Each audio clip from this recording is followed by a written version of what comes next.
โดยมามื้อนี้แม่แก้วพามากินอาหารแบบพื้นบ้านพื้นเมืองเขาเนาะหน่อไว้หน่อไว้นี่ปลูกอ้อมหัวแม่แก้วเลยเพราะว่าตอนพอถึงเพิ่นอยู่เพิ่นตะกี้ไปเฮ็ดเดินกีฬาอยู่สวรรณเขตเนาะก็เลยว่าได้หน่อไว้มาปลูกอ้อมบ้านได้กินตลอดอ่าจนฮอดปัจจุบันนี้เนาะอ่า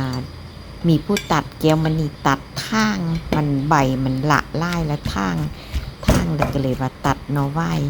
มาตำแก้วเนาะมื้อนี้นะเฮ็ดอาหารบานๆนี่แหละแก้วมันนี่ไหล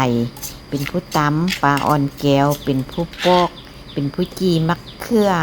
ผักบัวหัวเทียมเนาะแล้วก็มาตำบัดนี้ได้เห็ดขนเห็ดพวกมาแต่เมืองล่วงพุ่นแหละ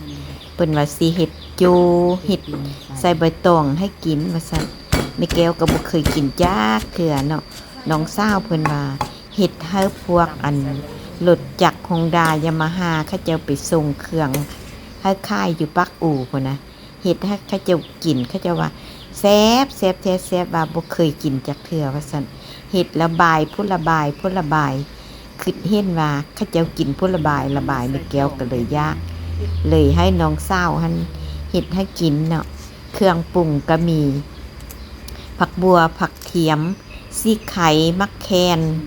แล้วก็มาตำเนาะตำแล้วก็มาตำเห็ดใส่แล้วก็ปรุงตามใจชอบแล้วก็มาข้างไฟข้างแล้วก็เอามาไฟมันอ่อนแล้วก็จูใส่เตาไฟเลยเนาะออกมาก็หอมบัดแต่ไข่ว่าซั่นกินเตะดังขนาด กินเตะดังขนาดก็เลยบ่ฮอดสิว่าได้แตงผักเข้าเลยเนาะเลยผู้ใดก็หอมติบเข้าก็อยู่หม้อเด้โอ้ยผู้นี้ก็ซีมผู้นั้นก็ซีมแก้วก็เลยว่าเอาปันเข้ามาบายซะ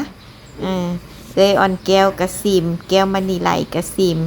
แก้วมณีว่าโอ้ยค่อยก็หอมค่อยก็อยากกินคือกันเด้ว่าซั่นแก้วมณีว่า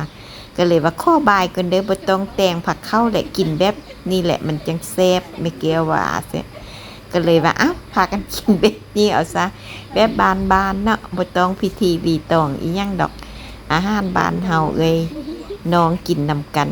ก็กินแบบง่ายๆก็ได้เนาะพากันบายเฮ็ดก่อนแล้วจังสิบายแจวเนาะโดยผู้ใดกินก็โอ้ยแซ่บมันหอมใบตองเด้แก้วมณีก็ข้อบายนำแดว่าซั่นแก้วมณีก็ยากเด้ข้อบายนำแดโดยปลาเพิ่นก็เห็นมักมีมันสุกเนาะหอมเพิ่นก็เลยว่ามาปาดเพราะว่าต้นมักมีบ้านแม่แก้วมันมี3ต้นเนาะต้นนี้เป็นต้นอันเป็นแฝดกับต้นมักม่วงหั่นแหละกระบัวใหญ่บัวได้บักใหญ่ๆเพิ่นนะกระปาดกระพอได้กินปิงป่ากับแดป่ากับบ่ทันได้กินซำนะพากันบายอันเอิบเห็ดหั่นเนาะไหว้กับบ่ทันได้บายเนาะบายเอิบเห็ดแล้วก็บายเนาะไหว้แล้วก็กินมักมีจบบ่ได้แตงผักเข้าเลยมื้อนี้น่ะแซ่บ